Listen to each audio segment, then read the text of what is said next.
Supreme court से आम आदमी पार्टी के नेता सत्येंद्र जैन को बड़ा झटका लगा है। सुप्रीम कोर्ट ने सत्येंद्र जैन की सभी याचिकाओं को खारिज कर आज ही सरेंडर करने का आदेश दिया है। सत्येंद्र जैन मेडिकल ग्राउंड पर करीब 9 महीने से आंतरिक बेल पर थे। सुप्रीम कोर्ट ने 26 मई 2023 को सत्येंद्र जैन को इलाज के लिए अंतरिम जमानत पर 6 हफ्ते के लिए न्यायिक हिरासत से छोड़ा था।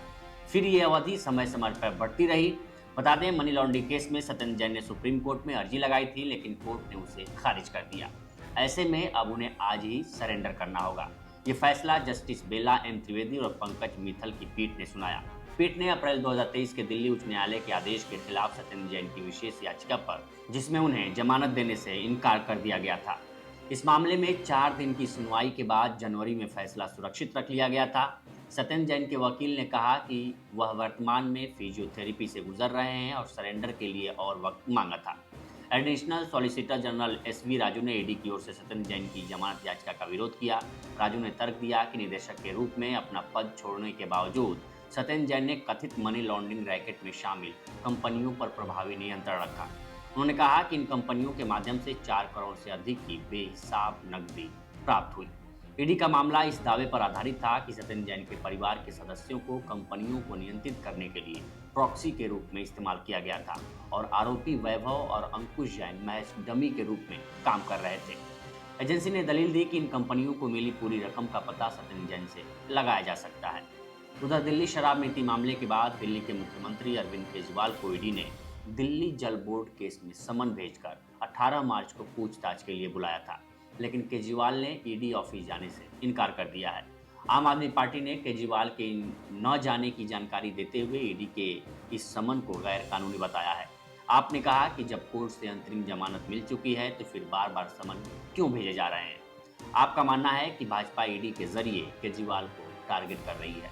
देखिए, केंद्र सरकार का मानना है कि अरविंद केजरीवाल अगर दिल्ली से बाहर निकलेंगे और देश के कोने कोने में इंडिया गठबंधन के लिए मीटिंगें, रैलियां, सभाएं करेंगे तो इससे भारतीय जनता पार्टी के लिए मुश्किलें बढ़ेंगी। इसलिए उनको किसी भी तरीके से जेल में डालना है। एक्साइज के मामले में कोर्ट ने बेल दे दी तो बात बनी नहीं, इसलिए अब एक नया मामला जल बोर्ड का ढूंढा गया है। इसके बाद कोई और नया ढूंढ लेंगे।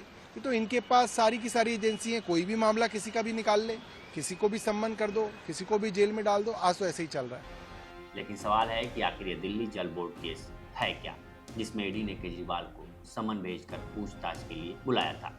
दरअसल सीबीआई ने जुलाई 2022 में बोर्ड की टेंडर प्रोसेस में भ्रष्टाचार और रिश्वतखोरी के मामले में एफआईआर दर्ज की थी। सीबीआई के एफआईआर को आधार बनाकर ईडी ने दिल्ली जल बोर्ड की टेंडर प्रक्रिया में अनियमितताओं के 2 अलग-अलग मामलों की जांच शुरू की थी।